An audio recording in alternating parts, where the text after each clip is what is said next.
All right, we're starting Unit 8 now, which is going to be a unit on trigonometry.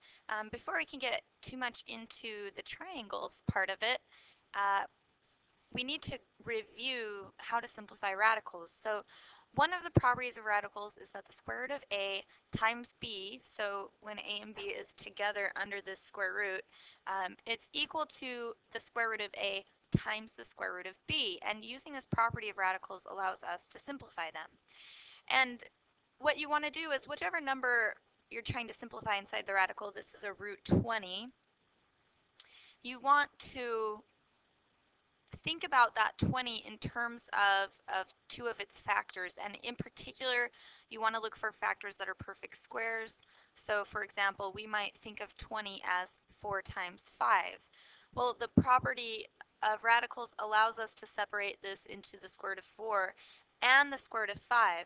And the reason that that's useful is that we know the square root of 4. The square root of 4 is 2, so this becomes 2 root 5.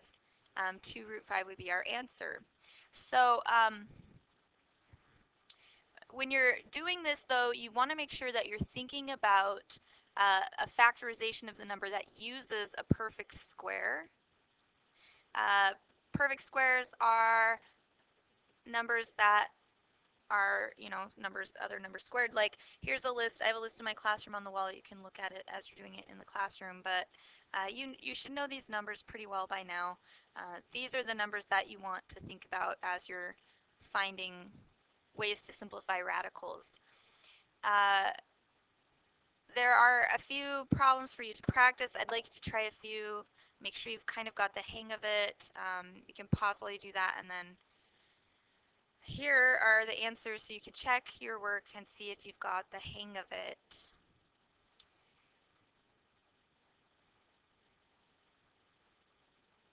Not all radicals can be simplified. The ones I gave you to try all could be, but there are radicals like root 10, root 21. There's lots of them that can't be simplified. The reason that they cannot be simplified is because there's only so many ways you could factor a number. 10 can be factored as 1 times 10, or it can be factored as 2 times 5. Those are the only two ways to factor the number 10. Neither of those factorizations includes a perfect square factor. So there isn't a way that we can factor that 10 that will be a useful way to simplify the radical. It just has to stay as is. Same with 21. It could be 1 times 21. It could be 3 times 7. No factorization of 21 includes a perfect square. So as you're simplifying radicals, you're always looking for perfect square factors. Again, as we're working with radicals, another convention that we need to follow is something that's called rationalizing the denominator. In math, it's not considered to be proper or simplified form if you have a radical in the denominator. So you want to change the expression a bit, and that change that we make is called rationalizing. It's a little strange maybe at first when you see it, but most people get really good at it pretty fast. So this first example has 1 divided by the square root of 3. So we want to change this expression so we don't have a square root of 3 in the denominator. Well, the way that we can do that is multiply it by root 3 over root 3. Now that's okay to do. It doesn't change the quantity of the number. It's like multiplying it by a big fancy number 1. So we haven't changed our quantity, we've preserved our quantity, but it allows us to write it in a different form. So we have in the numerator we have a 1 times by a root 3. Well, anything times by 1 is itself, so that's the square root of 3. And in the denominator we have root 3 times root 3. Well, square root of 3 times the square root of 3, if we use that property that we were just using a minute ago, except for in reverse, that's the same as the square root of 9, which is exactly equal to 3. And in fact, that idea is true of any number. If you have the square root of b times the square root of b, that's the same as the square root of b squared, which is just b. So if you see two radicals that are the same being multiplied by each other. It's just that number, that argument. So this is 3. And that would be considered the most simple form of 1 over root 3. That would be what your answer would want, you'd want your answer to look like. So let's try one more. This one is a little bit more complicated, I guess primarily because it has that 4 next to the root 6. Well, for the purposes of rationalizing, you just leave the 4 where it is. We're going to multiply this time by a root 6 over root 6. Again, that's just a super fancy number 1. It doesn't change the quantity. So in our numerator, we have a 5 root 6. 5 times root 6. And in the denominator, we still got the 4 hanging out. 4 times this quantity, root 6 times root 6, which is 6. So if we write one more simplification of that, it would be 5 root 6 over 24. And that would be our final answer there. So there's a few for you to try. You should try a few. It's probably not important that you do every single one, but you should try a few and see if you can get the hang of it. And here are the answers to check your work. Okay, so what we're focusing on today is a review of your right triangle trigonometry from last year. And then we'll build on that for the remainder of this unit. Now this unit is not a very long unit. We've just got 4 lessons, and then review and test. Your test will be on, if you're an A-Day student, it'll be on February 13th. If you're a B-Day student, it'll be on the 14th. So pretty quick turnaround for this unit. I think our next 3 units will actually sort of all be short units. Typically we do 2 trig units that are, you know, long or normal, but because of how the calendar is this year, I think we're going to split it into 3 shorter units. Okay, so when you see a right triangle, it always has that right angle and then it has 2 other acute angles. Well, if you're looking at the triangle from the perspective of one of those acute angles, in these 2 diagrams, the angle we have labeled with the Greek letter theta, that's this symbol that's kind of like a weird cross between an O and an H. Theta is an angle in the right triangle, an acute angle, and from the perspective of theta, you can label the sides of the triangle. The one that is across from theta we would call the opposite, and in both triangles you can see that it's pretty far across on the other side of the triangle.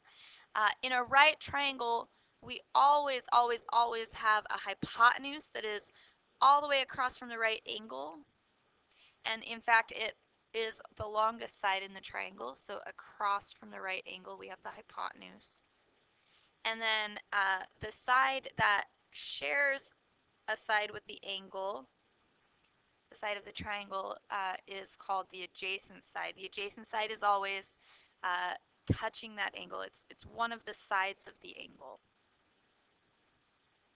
So we can label these sides, and again, it depends on which angle you've selected as the angle that you're thinking about. Well, if we label the sides this way, opposite, adjacent, and hypotenuse, we can define 3 trig functions using these ratios of lengths of the sides. So we define the sine function to be that the sine of theta, so it's always relating back to which angle you're talking about. The sine of theta is equal to the opposite over hypotenuse.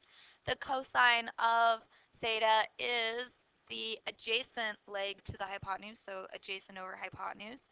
And the tangent of theta is the opposite over the adjacent. You should at least vaguely remember this from last year. And we have a mnemonic device to help you remember that order, and it's SOHCAHTOA.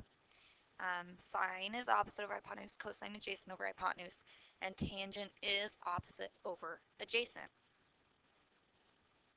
So here's an example. In this triangle, if I'm going to delete that. Well, that's okay. If we look at this triangle, we have this angle theta that we've identified down here. Here's theta. So if we want to know the sine of theta, it would be the opposite side, which would be 4 over the hypotenuse, 5. So here's that. The cosine is always the adjacent side. Here's the adjacent side to theta over the hypotenuse, so it's 3 over 5. and then the tangent is the opposite side, in this case 4 over the adjacent side, which is 3. If you're doing any sort of math and it asks you for the cosine of theta or the tangent of theta or the sine of theta, it's asking you for this ratio, for the fraction.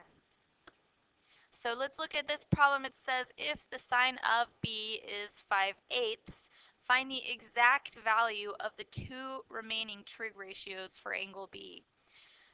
So it's saying find the exact values of the other trig ratios. So our question is, let's see, we have the sine. Already, so we would like to find the cosine of b and the tangent of b. And that is what our question is. So the information that we have to start with is just that the sine of b is equal to 5/8. Well, that actually is enough information that we could draw our own little triangle. I'm going to make it a right triangle, of course, because we're studying right triangles right now. So I'm just going to choose an angle to label B. Now I could have picked this one if I wanted, the one up here. I just chose the bottom one. You could pick the other one if you wanted. The choice that you make will just affect where you're labeling your sides. So the information I have about this angle B is that the sine of the angle is 5/8. Well, sine is the opposite over the hypotenuse. So what that tells me is that the hypotenuse of this triangle must be 8, and that the opposite side from B must be 5. So we know two of the angles, or sorry, two of the sides in that triangle. Well, it's a right triangle, and anytime you see a right triangle, it should always occur to you that you could find missing sides using the Pythagorean theorem. I had you practice the Pythagorean theorem after the test. So if we want to find this missing side here, we can use the Pythagorean theorem. So if we set up our Pythagorean theorem, well, that's a squared plus b squared equals c squared. Now, it doesn't really matter which one you label a and b. Let's call this one a and this one b. But c must be the hypotenuse in every right triangle. Whichever one is the hypotenuse has to be your c. A and b could flip-flop and it wouldn't matter, but c is very important. So if we set this up, we have a squared equals, oh, sorry, not equals, silly me.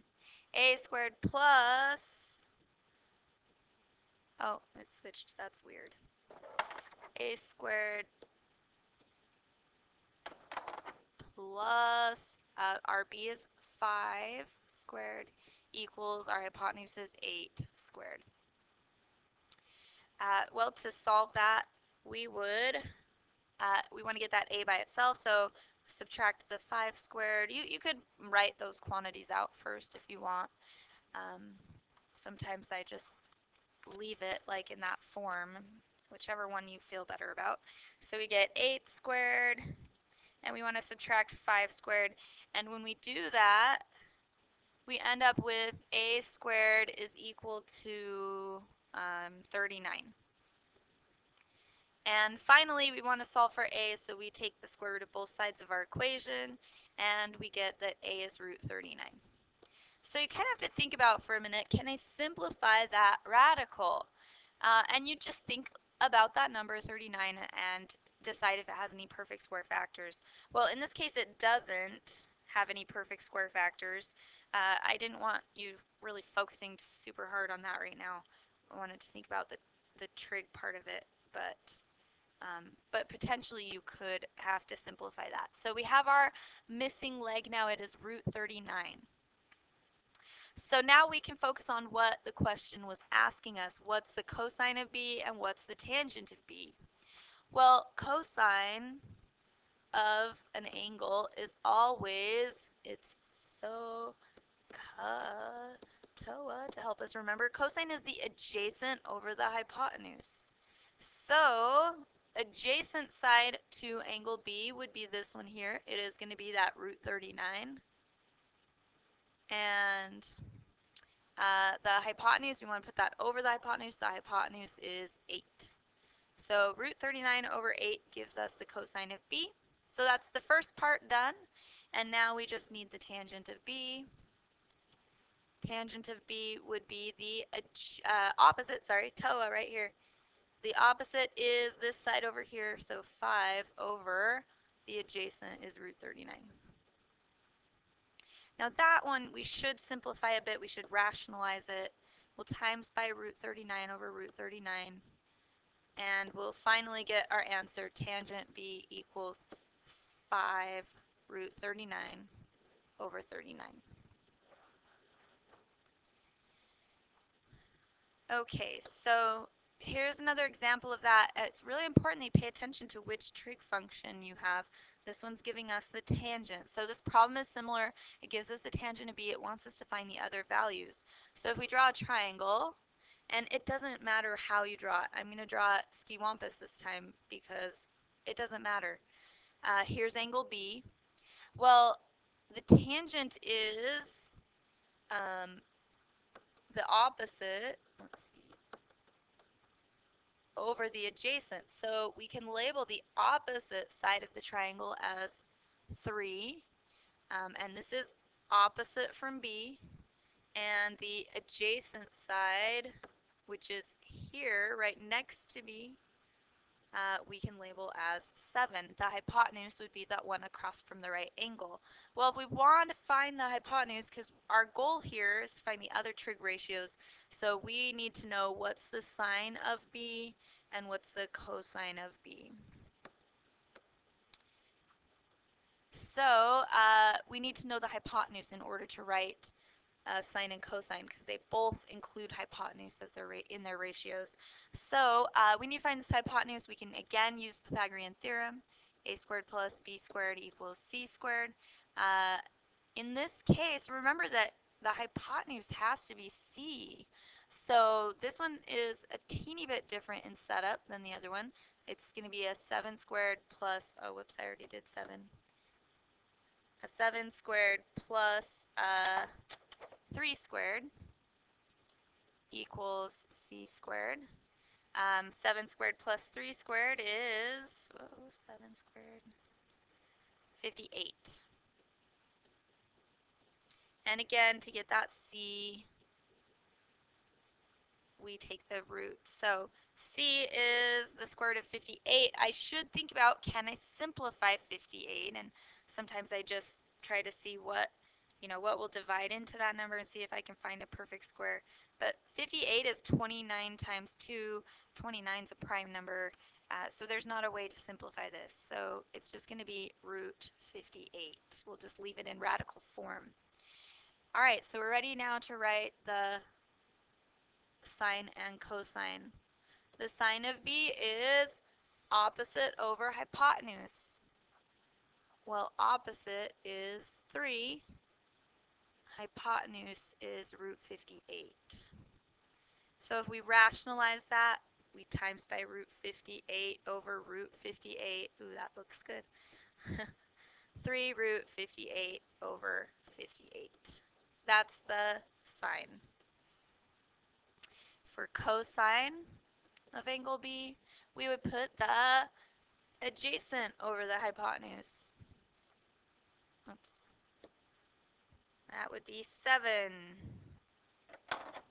over root 58. And again, we should rationalize that. And so it's 7 root 58 over 58. Finished. Okay, before we go any more farther along, we need to talk about the mode of your calculator. It's really important that your calculator be in the correct mode when you're doing trigonometry. Graphing calculators default to the mode that's called radian mode, and more about that later. Yay! But today we're going to be dealing primarily with degrees, and really for this entire unit we're going to be dealing with degrees. So we want to make sure we're in degree mode. So on the calculator, if you hit this mode button right here, and then make sure that you just move that over to degree. Your calculator should stay in that mode unless you reset it or something, but it's a good idea to just double check your mode when you're doing trig. So now we're going to use trig to help us find missing sides and missing angles. We're going to start with missing sides. Here's the little triangle. We know that we're given this angle is 45 degrees, and we know that this side is, this leg here is 10, and we know that the hypotenuse is x. That's the hypotenuse I know because it's across from the right angle. So from the perspective of that angle 45 degrees, and I think it's a good idea to mark your angle, we would call this side here, this one that has length 10, we would call that the opposite.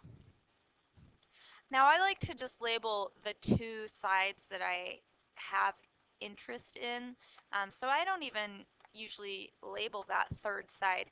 It is the adjacent side, but I don't know how long it is, and I don't care how long it is. What I know is the length of the opposite side. What I want to know is the length of the hypotenuse. So now that we have our sides labeled, we need to think about which of our trig functions will relate the opposite and the hypotenuse. And in this case, that would be sine. Sine is the opposite over the hypotenuse. So we can set up our equation. The sine of, and the angle comes next, sine of 45 degrees. It's always sort of in this form. So the sine of the angle equals the opposite over the hypotenuse. So the sine of 45 degrees is the opposite side, which is 10, over the hypotenuse, which is x. Well, our goal is to solve for x. So we've got this equation, and this equation has a fraction in it. If you ever have an equation that has a fraction in it and you would rather not have a fraction, the best thing to do is multiply by the denominator, in this case x. So now we have this equation x times the sine of 45 degrees equals 10. Well, we're trying to solve for x, so in this case, we would want to divide by the sine of 45 degrees. So that leaves us with this equation, so these are reduced. X equals 10 divided by the sine of 45 degrees. Now, when you're taking the ACT in a month, or a little less than a month maybe, your answer will just be in this form. They'll give you the answers in these trig forms. So it's good to get used to seeing things like this. I want to know maybe a decimal approximation of that. This would be considered an exact answer. It's not rounded, it's a perfectly exact answer. We could get a rounded decimal answer easily enough by putting that equation into our calculator. 10 divided by the sine of 45. And again, you have to be in degree mode for this to give you the correct answer. And you should get 14.142. So just get used to seeing both types of answers. And most of the time, it's great to go to that rounded decimal answer, but you know, be really used to seeing these exact answers. Okay, another one to practice, find a missing side length. So if we look at this triangle, our angle here is 30 degrees. So this side shares a side with that angle, so this would be called the adjacent. And this one here, across from the right angle, is the hypotenuse. So label the one you want to know and the one you know. I don't really care about that other side. I'm not even going to label it. And now that I know that the two that I know and want to know are the adjacent and hypotenuse, I can tell immediately that I would like to use a cosine, because adjacent and hypotenuse are related by cosine. So the form of the equation is going to be cosine theta equals adjacent over hypotenuse. So you have cosine, in this case the angle is 30 degrees, is equal to x over 8. We're trying to solve for x. We've got a fraction over here, so we're going to times by our denominator. And that leaves us with the handy-dandy equation 8 times the cosine of 30 degrees equals x. Now again, there is our exact answer. not rounded, just exactly the answer. If we wanted to get the decimal approximation, we could type that into our calculator. 8 cosine 30 is 6.928, and that's rounded. This is exact. So the ACT will just leave the answer like 8 cosine 30.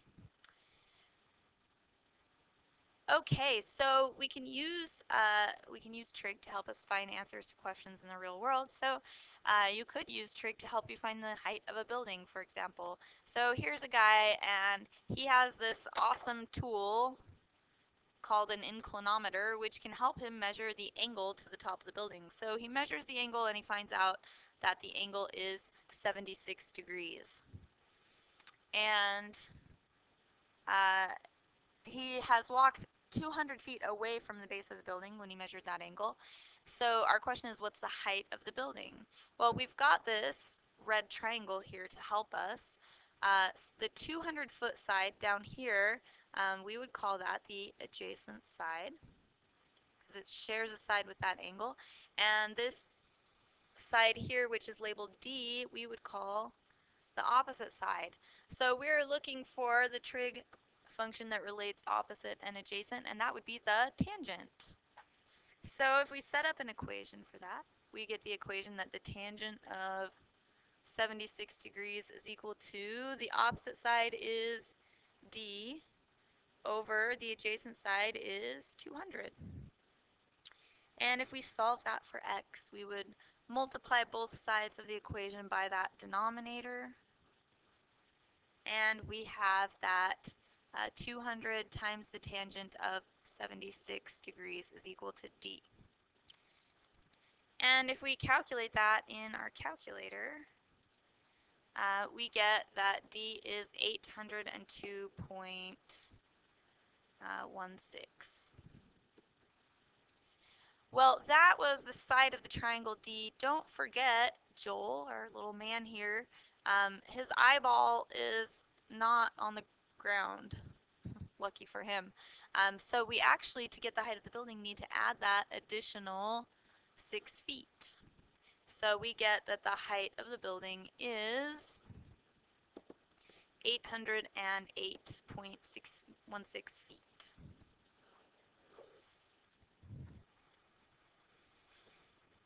All right, let's look at another example of context with these right triangles. So we're looking for, let's see, we've got 2 bicycle ramps, each covering a horizontal distance of 8 feet. So they're each 8 feet long. You can see that on the bottom one. This one is also 8 feet long. One ramp has a 20-degree angle of elevation, and the other one has a 35-degree angle of elevation. Without calculating, can you tell which ramp is longer? And hopefully, if you look at those triangles, you can see that the second ramp is quite a bit longer. So our question then is, how much longer is the second ramp?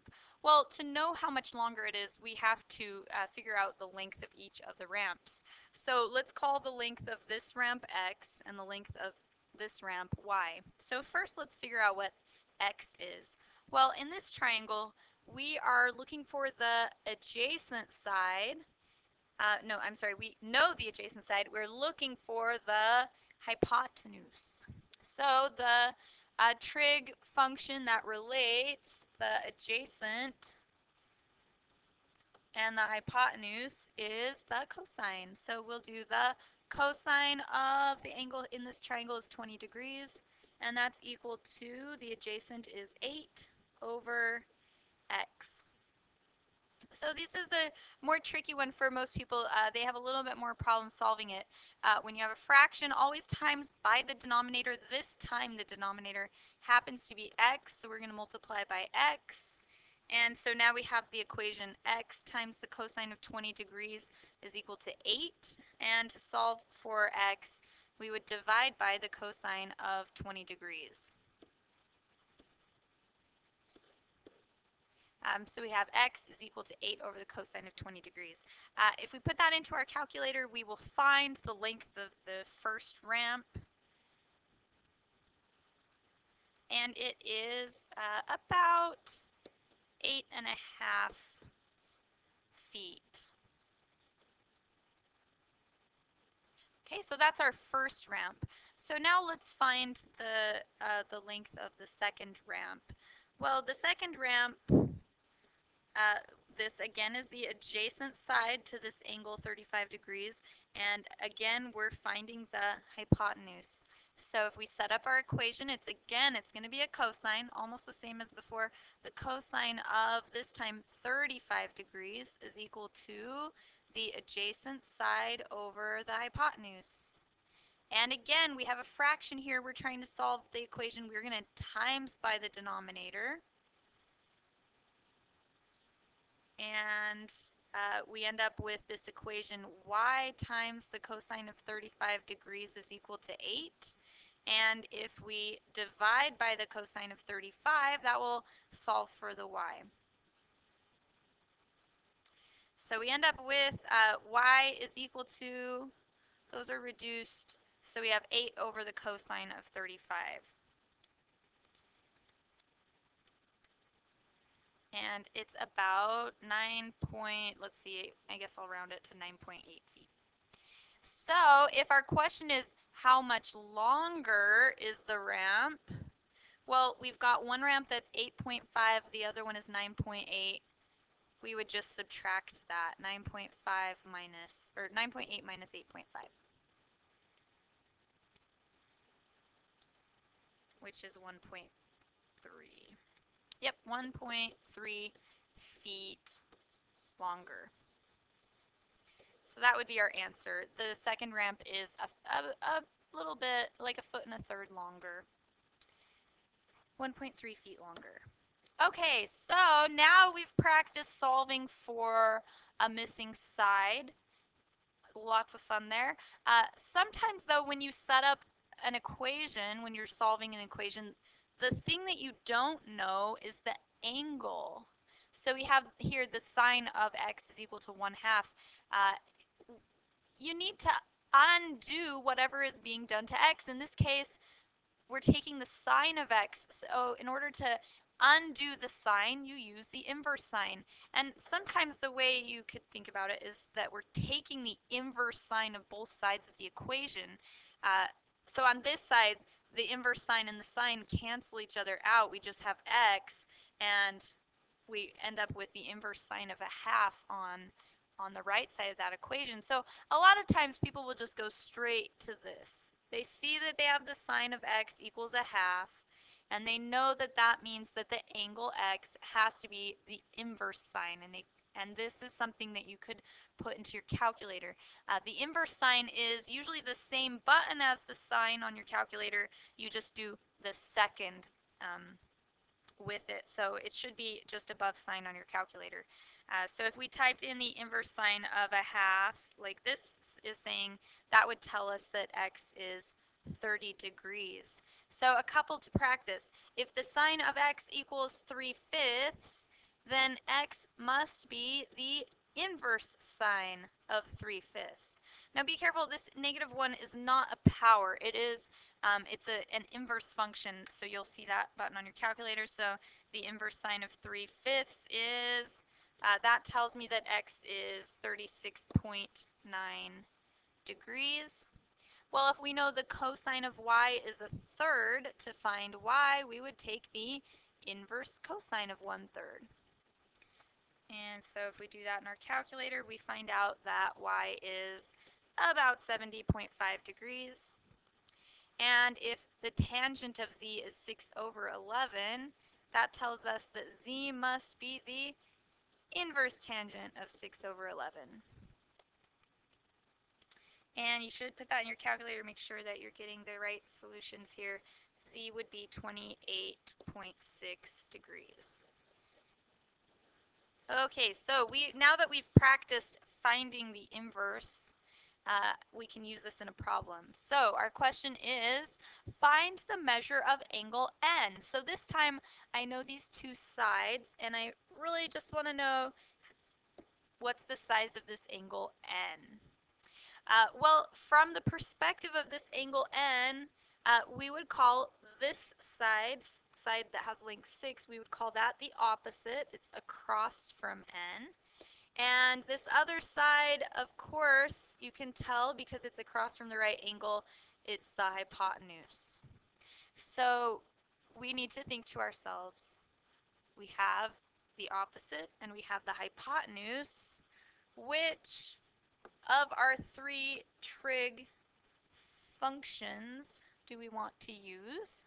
And the answer is, I hope you can see that it is the sine. We have opposite and hypotenuse. We're going to use the sine.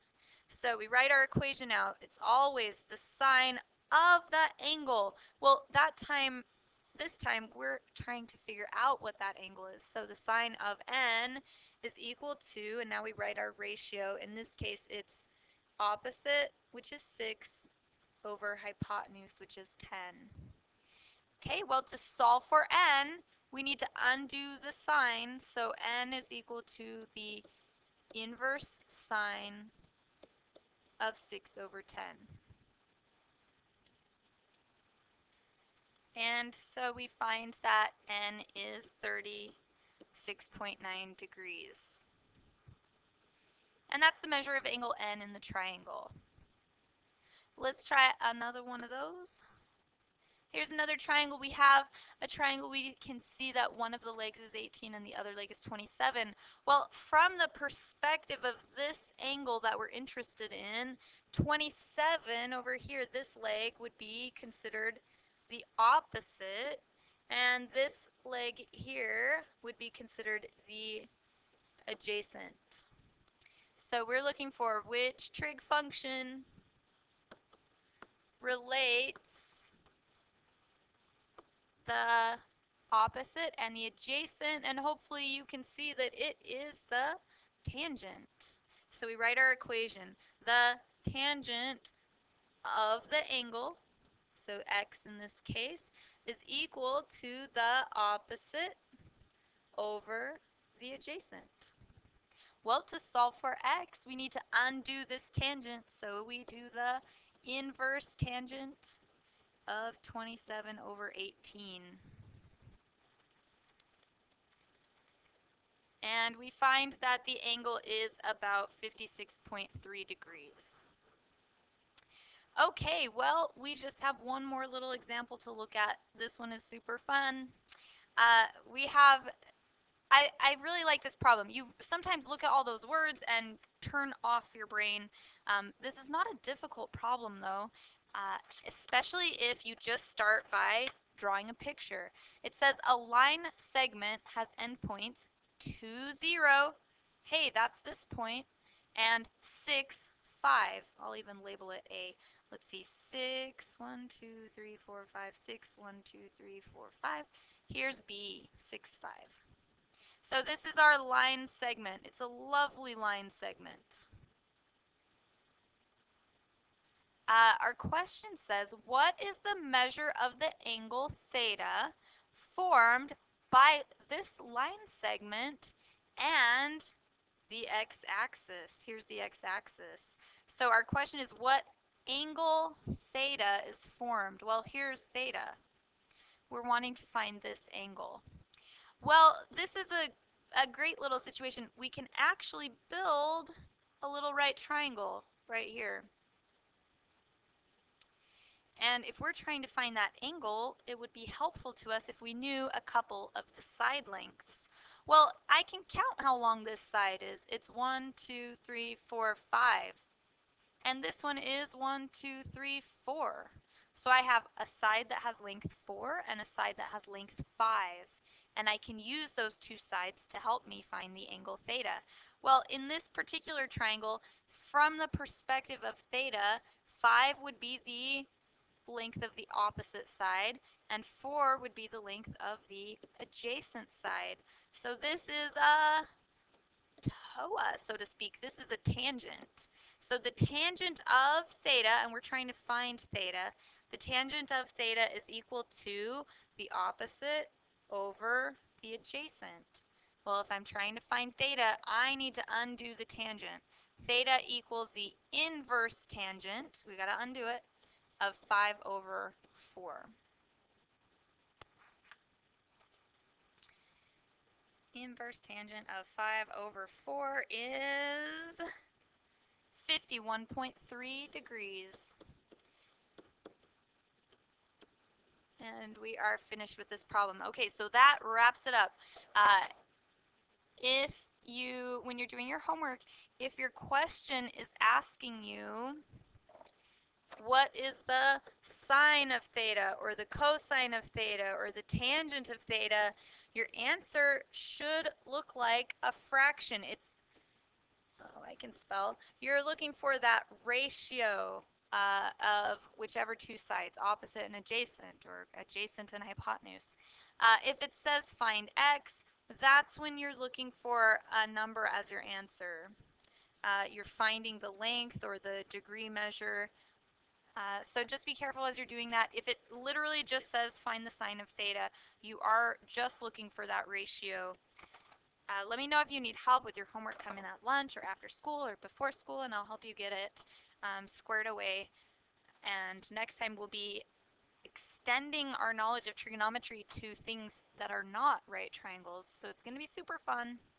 That's it.